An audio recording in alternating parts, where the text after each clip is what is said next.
Hello, my name is TJ Lee. I am the writer for the Sturgeon Universe for Dusklight Radio, its humble janitor, and I'm here to explain to you in under 60 seconds what we're doing here. If you've come over because of the algorithm, welcome. Normally we have these radio-style introductions by our undead host, Everett Blackwell. Those are still going to be here. However, for the next 30 days, outside of a couple of special uploads, we're going to be doing a 30 and 30 challenge to see if the algorithm responds well to daily content posting, and the aim is to show high-quality, horror-based content that you're already used to, but doing that on a daily basis. We've got a schedule all through the next 4 weeks. Vidith is also going to be doing this, and we're really excited to see how well this responds on the metrics. If you like this and you support it, all I ask is that you engage with the content, drop a like, comment, let me know your thoughts, and maybe check out the Patreon if you want to support us. It's as little as $1 a month, and we've got a Discord with a community there. Thank you so much for choosing Dusklight Radio, and I really hope you enjoyed the content. Oh, and stick around at the end because that is where we'll have our typical outros with Patreon shoutouts. Thanks.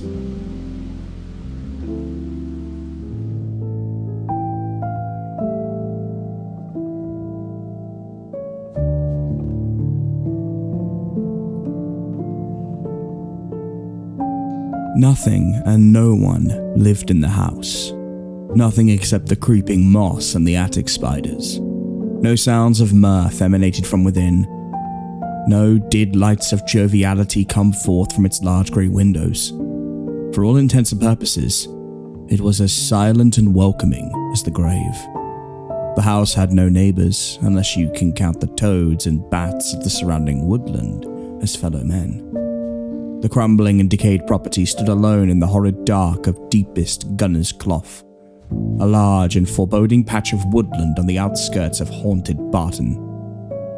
It had no claim to fame, and as a haunted house it was overshadowed by the nearby mythical Byron Manor, a home for the mentally disturbed that also nestled among the sloping bungalows of the small village. Yet those who did know of the house were aware of the magic that soaked into its very foundations and spread into the soil around the property. Like a crawling plague, this miasma poisoned the whole area with a sick, creeping ambience. Many could feel this unseen necromancy on a primal, instinctive level and were alerted by whatever feral defenses remained of the human brain to avoid the house at all costs. Rare, bleak souls such as myself were instead attracted to that same sorcery like a moth to a candle flame and sought to be ever closer to that spark of magic, no matter how much it burned. By good fortune, purchasing the house had been a simple affair. Whatever family had once possessed it had long relinquished all claims, and the estate had instead passed into the remit of the local parish council, who had no objections about selling it on to me. Last scion of that decaying dynasty had left instructions that should no family heir make himself known, the house would become the property of the town council, who were to keep it for a period of 20 years, after which they could do as they please. Most likely they would have demolished it had I not come along. A fair bit of money must have been left in the hands of the council in order to keep the property from such destruction. Certainly none of it had been spent on the building's upkeep. For decades, the house had stood alone and unoccupied, quietly crumbling as it struggled to keep vigil over the encroaching wilderness that threatened to engulf it. But no longer. It would be mine, and once I had died and been interred in the property, it would pass to another of my family. It would stay with me and my kin, and if no one came forth to claim the house at the time of my death, my instructions were to have it pulled down, brick by brick, forever mine, and mine alone. Perhaps I should enlighten the reader as to my demeanor in hope that it shall shed some light on why someone such as I would wish to buy and indeed live in such a lonely place as the Gunner's Cloth House. I had lived in the village of Barton for my entire childhood, only leaving the village as a youth to attend the Eastwich College before moving on to Manchester to finalise my studies. However, no matter how far I strayed from the place of my birth, I could never fully leave it behind in my mind. There were far too many memories, both good and ill attached to that place.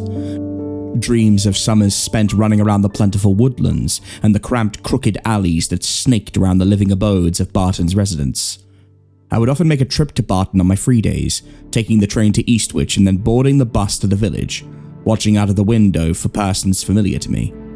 There were often many of these, for Barton had within it rather a peculiar magic that seemed to prevent most of its population from moving beyond its reach and into the greater world outside.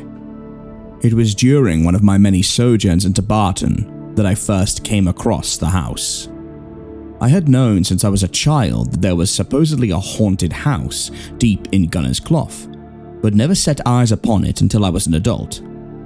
No, it was only a few years ago that I made the stream that was now little more than black sticking slop, past the curious worn grey stones that the old-timers called the Pixie Thrones, and finally beneath the ivy-strangled witch elms that shaded the acrid brown earth where nothing ever truly grows until finally I stood before the house in horrid, silent awe.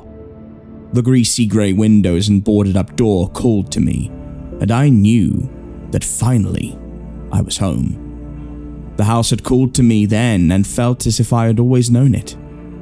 I had come face to face with a legend whose story was only half remembered in hushed whispers by those Barton folk who were themselves not long for this world. My interest in death and haunted houses had stemmed, as most deficiencies of the mind do, from early childhood experiences and associations. I had personally witnessed 2 family deaths before I was 12 years old, first watching my grandmother waste away from alcohol consumption until her organs dried up and failed her, and then losing my dear friend and cousin who had hanged himself in his own home without so much as a word of goodbye or a letter to explain why. By age 15, I had become increasingly afflicted with nightmares of my own death. Vivid dreams depicted my demise on a weekly and eventual nightly basis. Despite their fevered frequency, I failed to capture many details about my death dream, for the vividness eroded with the merciful clarity of the waking mind. The place and time of my death remained unknown to me during these nocturnal harrowings, but curiously I grew to learn 2 strong, reoccurring details about my death. I would not die alone, and I would not die hungry. I had made it my lifetime's ambition to capture this nightmarish scene upon my canvas, for I am an artist of sorts. I never seemed to quite seize the true essence of that last final moment. Something was missing, either from my conscious or unconscious mind, and I charged myself with the duty to discover that missing spark of clarity. This brings me to my true motive for buying the house. It would serve as my muse, my conduit to those bygone days of old Barton Town. Within those rotting beams and creaking, sagging roof, I would live in isolation, channeling the old magic whilst I painted my masterpiece and once and for all unravel the mystery surrounding what I grew to believe was my impending, preordained death. I decided early on that I would do very little, if any, renovation to the house. I needed it to stand in its perfect decomposing glory if it was indeed going to enlighten me to the extent required to spark my imagination into painting my crowning achievement. After signing the necessary paperwork, I still had business to attend to in Manchester, so painfully I had to leave Barton behind for a week or so to sort out these pressing affairs. I left a solicitor, Mr. Fisher, with a small list of work I wanted him to organise concerning the house in my absence, and he was happy enough to do so. The house had no electricity, but I was more than happy with gaslight, so this needed to be looked into. Running water too was a necessity, as were new doors and locks. A few of the windows needed replacing too, but I made it clear to him that I wanted as much of the original glass preserved as possible, so only those windows that had fallen into irreversible repair were to be replaced. Mr. Fisher advised me that the land around the house was also in need of some attention. The feeble wooden fence surrounding the main house had fallen in many places, and the gardens were so overgrown that you could barely see the difference between them and the woodland beyond. But I insisted on keeping these undisturbed. The meager appointments that kept me away from my beloved house began to wear up my patience, and the longing to be at the house and my separation from it grew to the point of impossible madness. I worked feverishly to settle all my affairs in Manchester and managed to return to Barton a few days ahead of schedule. I dropped in to see Mr. Fisher, and he assured me that all the work I requested had been done, and with that, I signed the last bit of necessary paperwork took the keys, and made my way straight to Gunner's Clough with a reserved, hidden joy. There were two main ways to access the house. The first was a feeble back path that branched out from Elmwood Road and eventually degenerated into an overgrown woodland byway that nobody used. This path would bring me out at the bottom of a small bank, through which a fern-choked stream cut lazily through the woods. From the bank, some rough stone steps, slick, green and fungus-ridden, would leap haphazardly upwards and to the back of the garden of my new home.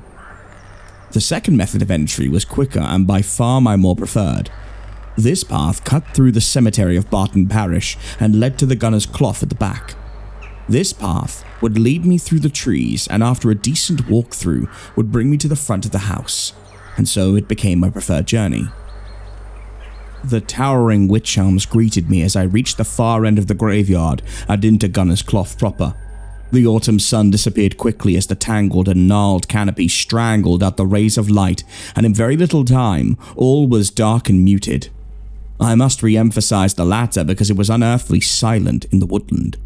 No birds or insects agitated me with their incessant twitter or buzzing as I traveled deeper into the trees, and I developed a half fancy in my mind that the creatures of Gunner's Clough were showing respectful silence, for a new master had arrived and adoration must be shown. Then, abruptly and with the rekindled but welcomed terror of childhood fantasies, the house came into view. I increased my step, not from the fear of the dark trees or the eerie forest quiet, but from pure, distilled excitement. The house stood before me. I dropped my bags in awe, just as I had done when I first saw the Titanic terror as a child, and gaped, slack-jawed at the majesty and beauty of the structure that stood before me. The windows had been fixed, but there was enough of the original smoky glass left that the repairs were barely noticeable. Like everything else in the immediate vicinity, these had been engulfed by the aura of dread the house emitted. I could not say for how long I stood there, in hushed ecstasy, but eventually I regained my sense of self and snapped out of the hypnosis, taking my bags to the front door. The large iron key provided by Mr. Fisher slotted into the lock with a fantastic and sinking clunk, and I turned it laboriously, slowly, and deliberately, in order to savor the sights and smells of what lay beyond the threshold. There was little sound. I expected a creak from the door, but it swung open smoothly, silently. I walked forward and fully drank in the gloomy scene. There was enough light reaching from the windows to permit me to see, but not in great detail. This I greatly enjoyed, as it allowed me to conjure up whatever imagined phantoms I desired. I half danced through the hall and into the lounge, to the kitchen and the empty rooms beyond whose original purpose was lost on me. My mind was in a haze of delight as every childhood horror and imagined terror played out before me like a grand play. Fanaticized noises and sights spewed forth from the depths of my subconscious, and for a moment, I was in Tartarus itself. There was one detail, however, that was not fantasy, and that was the overpowering musk of decay that assaulted my nostrils and brought me once again back to the physical plane. It was a charnel smell, at once sweet and sickly. It was the scent of death, and it was everywhere. I concluded, erroneously, that an animal must have crawled into the house and died, leaving its rotting carcass concealed somewhere beneath the floorboards or in the attic above. I searched at once for the source of the sepulchre fragrance, but to no avail. There was no sign of a dead animal anywhere. Not downstairs, not in the bedrooms above or the small, cramped attic overseeing the whole rotting affair. The investigation into the cause of the smell was not entirely fruitless, for it revealed to me fully the horrifying glory of the aforementioned attic space. For such a large house, the attic was tiny. The roof was so low that I had to stoop once inside, and to my dismay, it was barren and empty. I had hoped to find some relic from the house's past, but there was only dust and dry cobwebs. The entire structure felt wrong. The beams sloped at queer angles and created all manner of visual vicissitudes that caused my mind to spin. Areas of the roof bend inwards and then sharply outwards with no reason or rhyme. Small, needless corners had been created from the beams for no apparent purpose. I felt like I stood trapped within some kind of impossible triacontahedron, a mental hall of mirrors that reflected all the unknown laws of the universe back upon themselves. I quickly concluded that the original builder had either been a genius or a lunatic. I made the decision on the spot right there. Here, I would paint my masterpiece. Here, I would sit in the shadows with the feeble light from the singular round window that loomed menacingly above me and vomit forth my magnum opus. Despite the banquet of horrors my brain had feasted upon since my arrival, I had no desire to start my painting just yet. Instead, I moved all my equipment into the attic, ready for when the black mood would take me. I retired downstairs for the evening.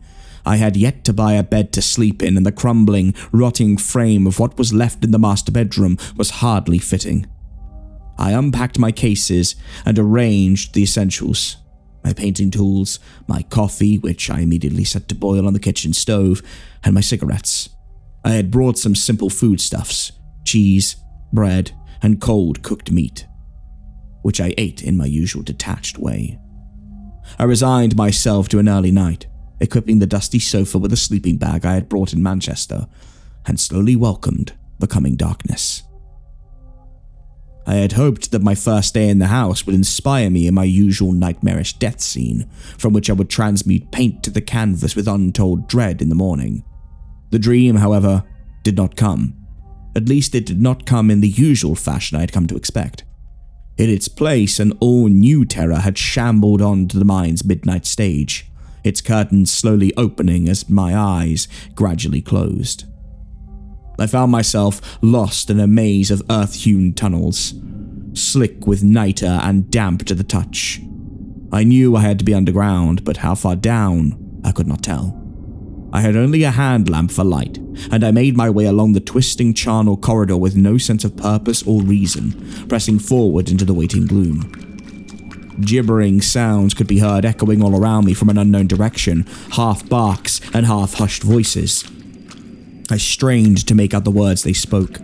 I could hear only a few scratching utterances, but what I could hear terrified me to my core. Small, semi-comprehensive sentences such as, "He has come, shall we feast?" and "Quiet, he is listening." I saw shapes dart around just out my radius of vision. Hideous canine countenances grinned at me with bestial craving. Semi-human eyes rolled loose in their sockets and mocked me from the shadows. I tried to run, but lost my footing, crashing to the floor. I expected to wake, as was typical in a dream when you fall, but I did not.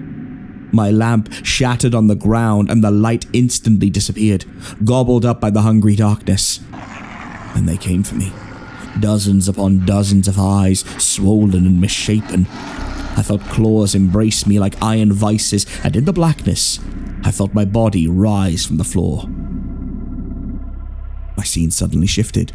I now found myself in the attic, sat in front of my canvas, straining to see what image lay upon it. A cacophony of crashing noises stampeded below me, growing closer and closer.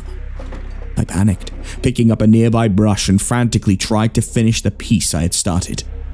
Then, slowly, the hatch to the attic, a small square on the floor by my feet, opened, revealing again those almost human eyes that looked upon me with ghoulish lust. I screamed, and then I awoke. The cold sweat chilled me as I stirred on the sofa.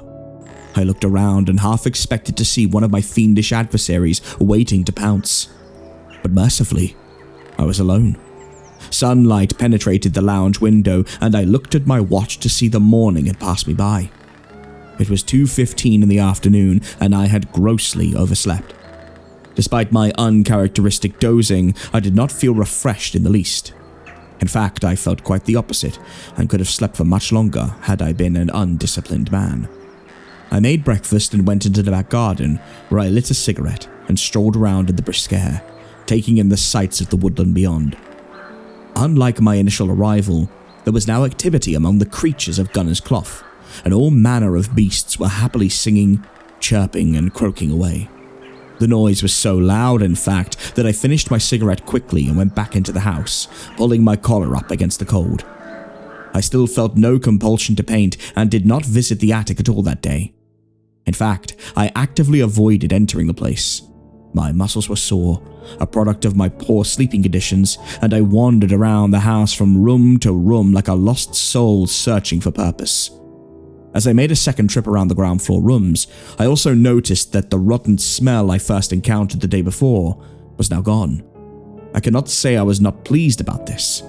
Perhaps a scavenger had visited during the night and taken the foul sauce away to its den to feast upon in safety. With the day drawing on and nothing to do but drink coffee and smoke, I decided instead to pack some sandwiches and spend what was left of the day in Barton Village. Barton had a small, humble library, and what it lacked in academic literature, it made up for in local history and folklore.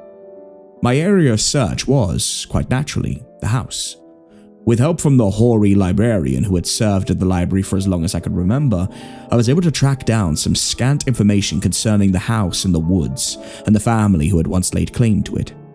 From a small book entitled A Treaty of Demonic Influences in Cheshire, penned by an Eastwich author called Samuel Gaunt, I was able to find an obscure reference to a man called Jonathan Bickham who had once lived in the house which was known simply as the House in Elmwood. Bickham, according to the librarian, was forced to flee Barton altogether some 120 years past, when it became known that he was in possession of a small library of forbidden books that had, at that time, been banned by the church. The worst of these offenders had been titled Le Culte de Ghoul, a tomb not wholly unfamiliar to me. I had heard of this particular book whilst at university, and it was always mentioned in hushed whispers by unsavory types. I found the name of Bickham to be of special interest, for my own surname of Pickman was somewhat similar, having a common origin in the old Saxon tribe of Bickham. Of the aforementioned ghoulish tome, I could find no further information other than the author being a Frenchman called the Comte d'Ailette, but I had a name of Bickham to go on, and I instead focused upon that line of investigation. With the few hours of sunlight remaining, I traced all reference to the Bickham family and their lineage. The family had both built and owned the house I now lived in for many generations, but had forsaken it several decades before I was born. These then must be the blighted bloodline that had laid claim to my beloved house and abandoned it or instead faded into oblivion, leaving it behind. Of the fate of the Bickham line, nothing could be found. It was suggested that the last scion of the family had died with no heir, but there were also references to a family of the same name leaving for New England many years ago. It seemed unlikely that I could ever piece together the ultimate fate of the family, but they didn't overly concern me. The house was mine now and would remain so forever.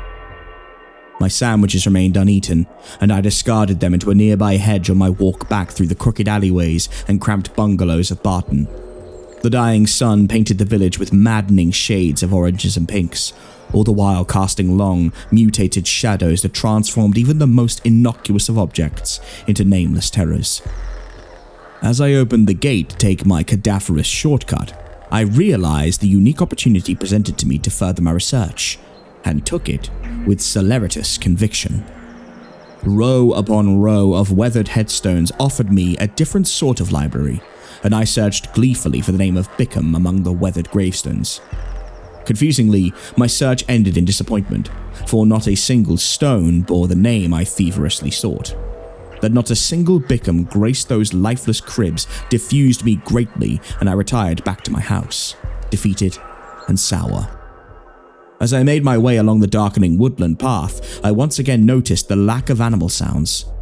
This was no surprise, as I assumed most of the creatures who had participated in the morning's cacophony were diurnal and had likely retired.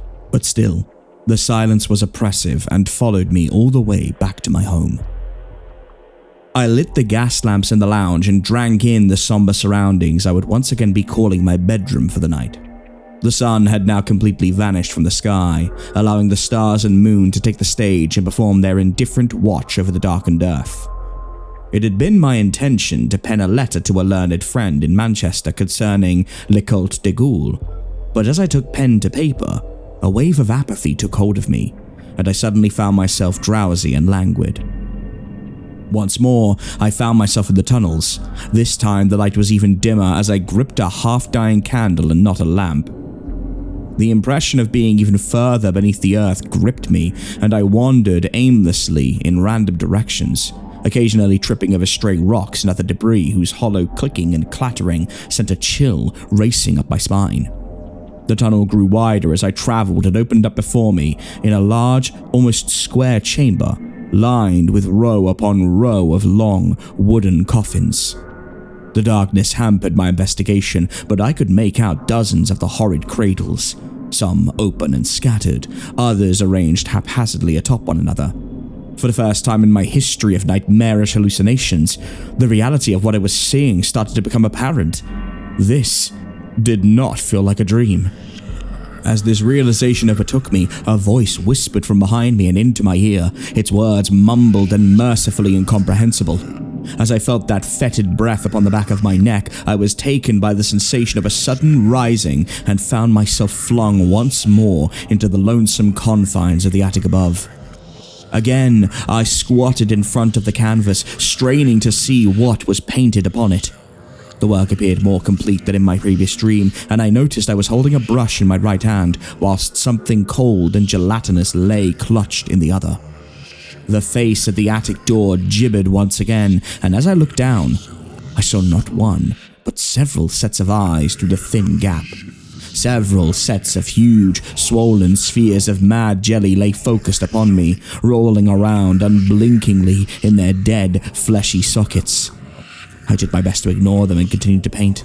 I strained greatly to actually see what I was painting, but the image was blurry and shifted unreasonably before my eyes. In one brief moment of clarity, I have fancied that I saw my own face looking back at me from the stained canvas. As this realization swept over me, I started to panic. The smashing sounds below erupted once more, and the attic door swung open violently. My heart leapt into my throat, and I raised my arms defensively to try and beat away the swarms of clawed hands that grasped at me. I screamed into the void as a deeper darkness engulfed the attic and swallowed me whole. Morning came, and relieved, I awoke from the sofa, my heart racing. The usual ritual of coffee, cigarettes, and breakfast followed, but I felt more like a spectator watching these mundane events from a distance, as opposed to being actively involved in them. Once more, I failed to muster the energy to paint, but only this time I felt a shred of genuine fear when the thought of sitting in the attic with my canvas entered my mind. I scolded myself internally. Had this not been what I wanted? To feel terror and use it as a muse to help me create? But try as I might, I just could not start my painting and avoided the upper rooms of my house.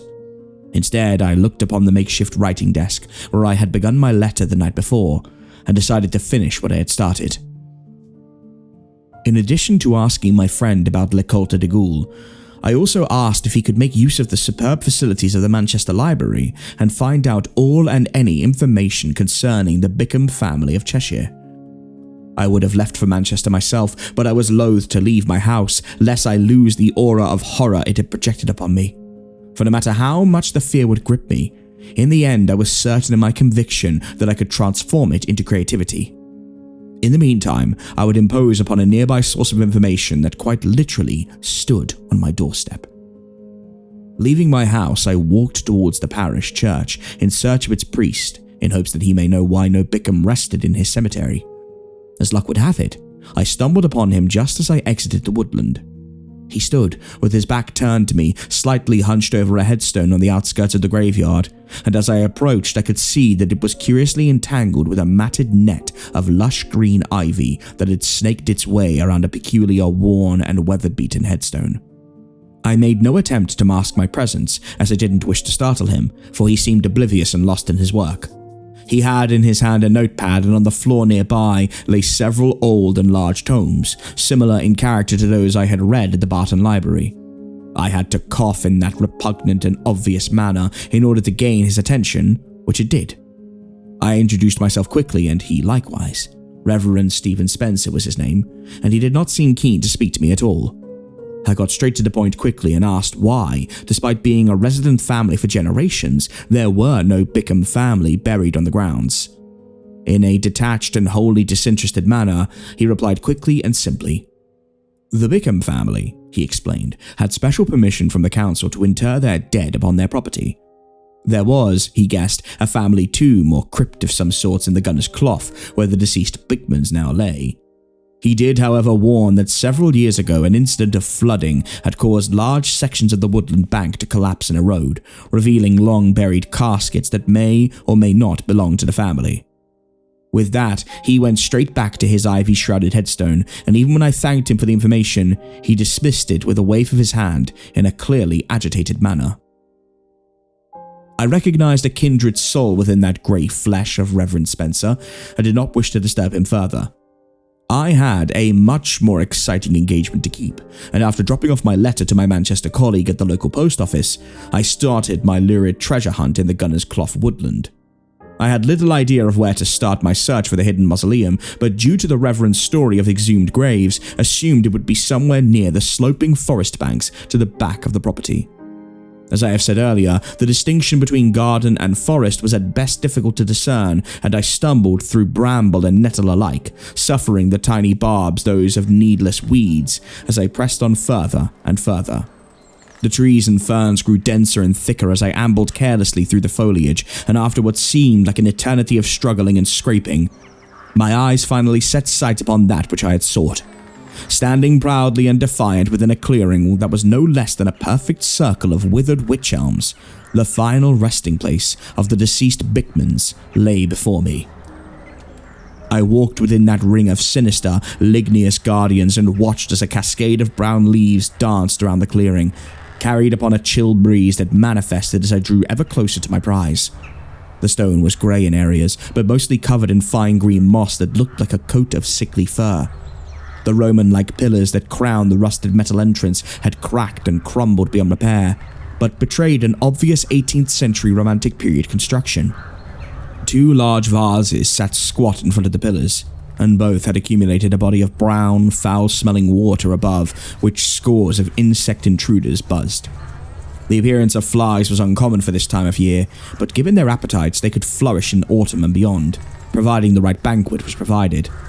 Corpse-consuming invertebrates, however, were not the reason I had come, and I walked past the stagnant chalices and up the steps to the tomb entrance. No lock or chain barred my entrance to this house of the dead, and I swung open the door with little resistance, so much so that it almost left its hinges entirely, for it was brittle and decayed with centuries of rust.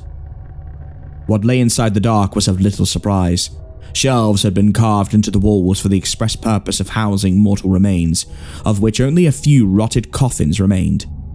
Unable to resist the urge to look upon those who had possessed what was now mine, I removed the lid on what was the most intact casket to gaze at what lay within.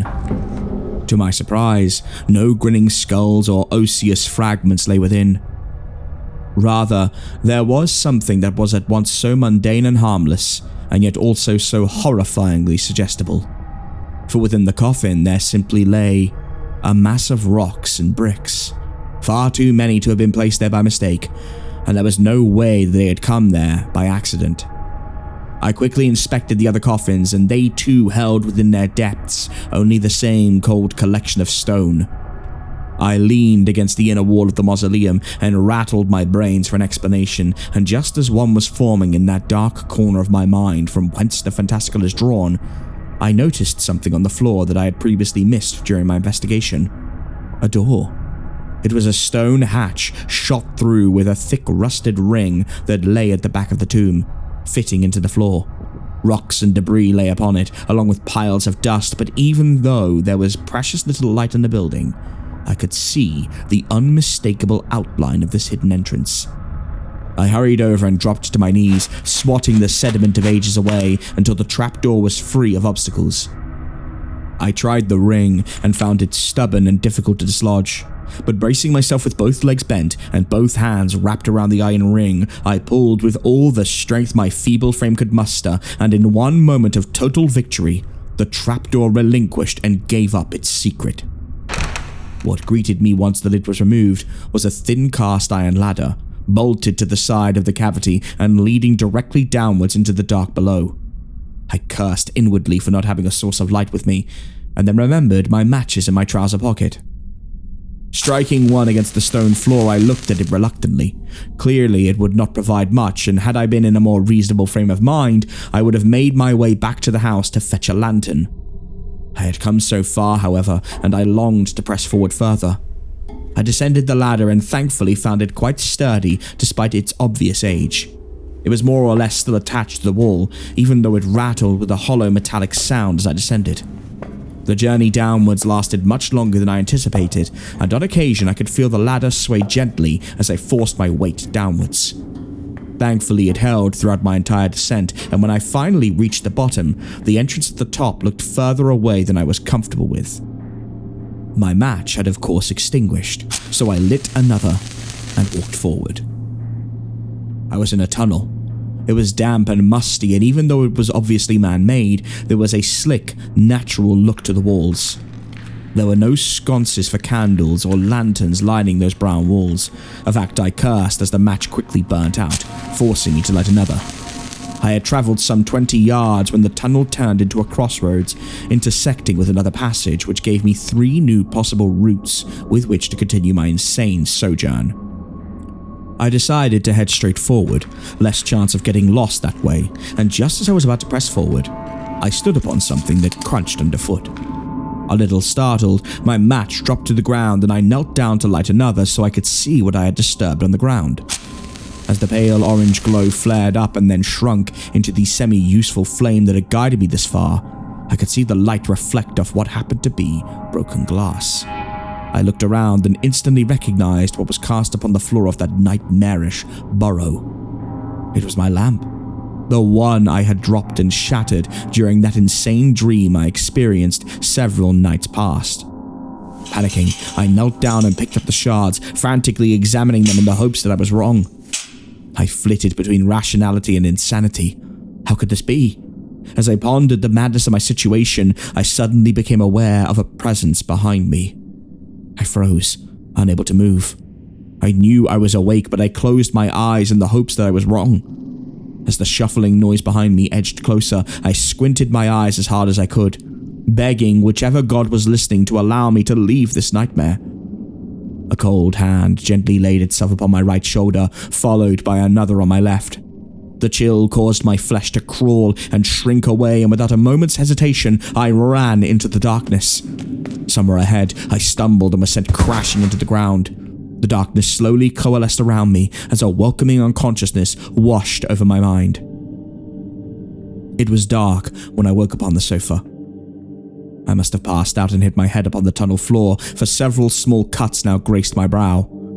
I looked in my pocket mirror and confirmed this as I could see the congealed blood where the stones had struck. My feet were soggy with mud, and I had no recognition of how I made it back to the house. If it weren't for the blood and the dirt, I wouldn't have been able to separate dream from reality and would have remained ignorant of the horror that had gripped me. I braced myself and stood up, making my way into the kitchen, hoping a cup of coffee could clear the fog from my brain. I touched my wounded brow once again and winced sharply, and as I did so, that's when the smell hit me. It was similar to the scent that had first greeted me days ago when I had entered the house, a carrion stench, charnel and nauseous. It invaded my senses with disgusting impunity. I walked again around the house, going from room to room, searching for the source of the new cadaverous stench. Growing frustrated, I let out a long sigh and with ultimate horror discovered that it was my own mouth that was the root of the offending aroma. I reached inside and with a rising, revolting realization, I ran something over my teeth, feeling chunks of something trapped between them. I had not eaten for hours and wondered how this could be. I ran back over to the sofa and picked up my pocket mirror, realizing as I did so just how dark the room had grown. I angled the mirror as best I could against the light of a freshly lit candle to better see what foreign object was lodged in my mouth. I could see brown, stringy matter hanging loosely from my front teeth. I pulled it forward with my forefinger and thumb, and with a quick, wet tug, it came away. It smelled repulsive beyond belief, and it resembled decayed poultry of some variety. I felt vomit rise in my throat and ran for the front door in need of fresh air, which greeted me with a gust as I swung the door open and emptied the contents of my stomach on the front step. Instantly, I felt better, though I could not bring myself to look upon that which had just exited my innards and collapsed in the doorway. It was dark outside. It must have been either early in the morning or late at night, but I could not tell either way. My hand brushed something in the doorway, and I instinctively picked it up to inspect. It was a letter. I murmured, confused to myself, for it was unusual for me to receive any post with so few friends or family knowing my address. It must be from Mr. Fisher, I concluded, as I opened the envelope and read the contents. It was, however, a letter from my friend in Manchester, a reply to the letter I believed to have sent him that very day. Disbelief engulfing me, I looked at the date. It was several days after I had sent the original correspondence. Had I been sleeping that long? What had happened to me underneath that dreadful mausoleum? I pulled sleep from my eyes and read the letter, its contents taking several readings to sink in fully.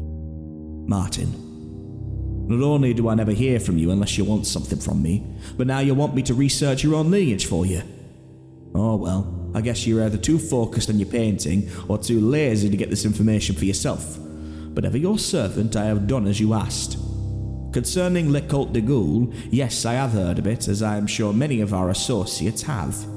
It is, to be frank, a book concerning the works of black magic, written by Francois Honor Balfour, the Comte d'Elect, sometime in the early 18th century. It concerns itself mainly with an underground cult who was said to worship the ghouls, semi-human cannibals who themselves revere much older and darker gods. Balfour is said to have made contact with this cult and through them learned of this horrid metamorphosis mankind can undergo to join the ghouls, who are immortal and live in endless death. Pure fantasy, really. It was denounced by the church not long after its printing. Balfour himself vanished, but I suspect he fled to England or Italy and took another name. I find it amusing you should ask of the Bickham name, you being a descendant of the line yourself. They are indeed from Cheshire, but some of them later moved to Massachusetts, I believe, following accusations of witchcraft. Those in America changed their name and instead became known as Pickman, of which you are descended when they later returned to Britain and once again took up their original surname. The last person to bear the Bickham-Pickman blood in Cheshire was one Nathan Bickham, who resided in the house you now own. But that you already knew, surely. Or do you mean to tell me that your obsession with the house has developed independently of your knowledge of this lineage? Fascinating. You clearly are a sensitive soul. I look forward to your next painting. Incidentally, Harewood has been showing off that painting you sold him to every twit in Manchester who fancies himself a Poe or a Goya. He's had offers for it, you know, twice and thrice as much as he paid for it, the cretin. It may very swell your ego to know that he hangs it next to the crowning masterpiece of his collection, The Lesson, that hideous and perverted monstrosity of unknown origin. Oh well, I hope your work is going well.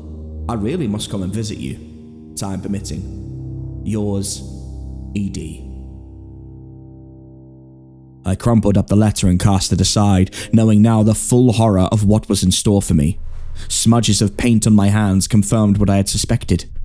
My painting was finished, created during the grip of that perverse somnambulism that had cursed me since I entered the house. Aided by the nighttime lords of Elmwood House, they who had once worn the faces of the mortal Bickham bloodline. Now I sit in horrid semi-darkness, the flickering of dying candles my only source of light and warmth. I stare across the attic and upon the finished canvas and at the figures painted upon it. They almost come to life as my eyes adjust to the blackness. I can see hordes of white-fleshed naked corpses clambering and colliding into a pile of madness and cadaverous peaks upon which I have painted myself sat atop.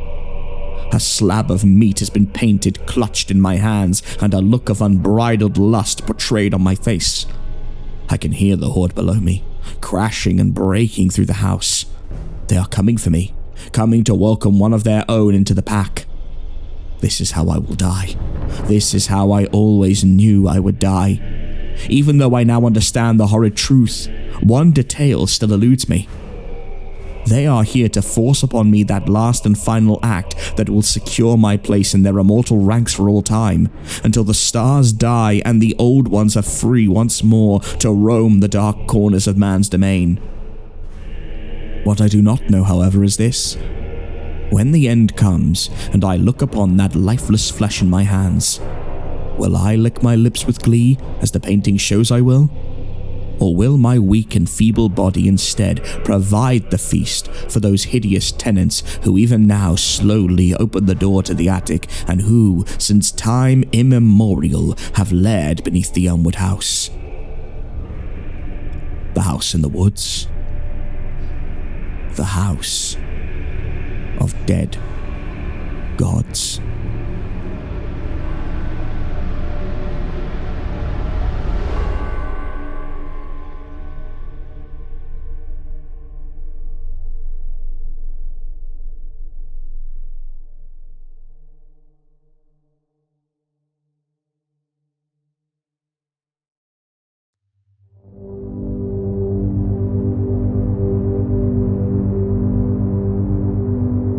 Most heartfelt greetings and salutations, ladies and gentlethems.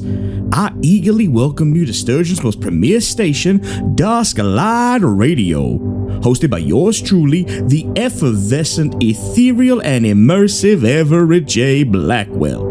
This slow burn, spine-tingling gothic tale perfectly portraying the Lovecraftian method in a northern English setting was done by the almost incomparable Nick Lowe. Now, you may know Nick Lowe from his featured works on the Dark Somnium, and we have been very lucky to have his work featured here on the channel. Nick's work can be found on his Creepypasta links below, as well as his Instagram. Please go and give him a shout out and show him your love. He is truly a phenomenal talent. Now, normally I'd go into my usual Blackwell spiel here, however, we're at the end of the video. If you've stuck around long enough, this is a sample of what our usual introductions to Dusklight transmissions are like. A link to one of our normal lengthy transmission videos is below. However, for the next 30 days as of December 15th, you will not be getting those introductions unless it is a special Sturgeon video, such as the next chapter in our ongoing series coming out before the new year. You see, we want to test out the algorithm to see how well YouTube responds to a regular series of posts. So we decided, between myself and the wonderful Vidith, to do a 30 in 30 challenge. 30 days, 30 videos, no days off, except for Christmas, which will make up on the schedule. At the end of that time, we'll look at our metrics, see how well it's responded, if any new listeners have come to the station, and we can then make an informed decision about how we want to progress. I can tell you right now, however, that as of Season 6, in 2026 for Dusklight Radio, we will be going to 3 videos a week, an SCP video on Mondays, and normal, NoSleep or Creepypasta story on Wednesdays, and on Fridays we'll be doing something special. Every single month we'll be doing a compilation of our best stories from the month, and you'll also get a special feature-length Sturgeon or feature-length Creepypasta story with immersive sound design, SFX, and voice acting. Very few things are going to be changing except the quality of our production. With that, I bring you to our outros, which are very important because this is the time where we thank all of our patrons for making this possible. If you want to sign up, it's as little as $1 a month and you get exclusive content, early access videos and stories, updates, and more. You can even suggest videos and stories for me to cover on the channel. But times are tough and we will always be grateful for your support no matter what form it comes in. Financial, spiritual, corporeal, maniacal, whatever you want. Either way, it really helps us out. And consider joining the Discord. We have a wonderful community at the listening station and we'd love to have you there. Dusklight gives thanks to, first, our Purple Crayon Eaters, Echo Kane, Gail Allstott, Alex, Mike, Candyman Gloving, Ashabel, Amara, Fi, Max, and Feeny Von Karma. Our janitors, Allie, Shane Lewis, Dux, Joy Flint Healy, Sabine Eclipse, Death 31, Scott, Heather Cayley, Adrian R., Amy, Arkham Cookie, and Alex Nunez. Our nightmare detectives, Deliria, Melanie Schaefer, and Fox Clifford. Our void walkers, Josh Woods and Professor Creepypasta. and of course, our Blackwell family. Great Uncle Ven Blackwell, who really seems to be hanging around the furnishings lately. I could swear that I've seen him trying to reanimate something from in the wallpaper. He keeps stroking it softly and saying, "Hush, little one, soon you can be free."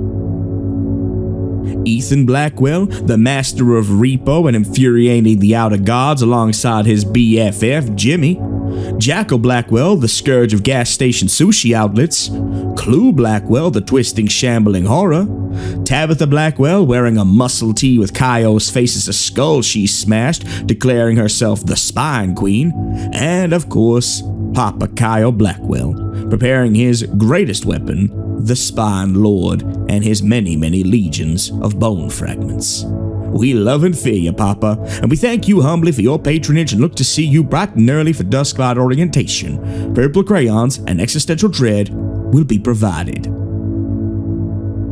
And one last time, listeners, close your eyes and breathe with me. Remember, no matter how bad things are, how cruel people can be, and how heavy your shoulders may feel with the weight of the world bearing down on them, Dusklight will always be here to lift the load and provide you with some respite. Drink some hot cocoa with chocolate sprinkles and fat marshmallows. Have some s'mores. Watch a video about liminal spaces, and sleep on the cool side of the pillow with the window open and the stars twinkling down on you. Start and end each day with kindness in your heart. You matter, you are loved, and every day is another chance. I'll see you again when the sun sets and dusk enters the station.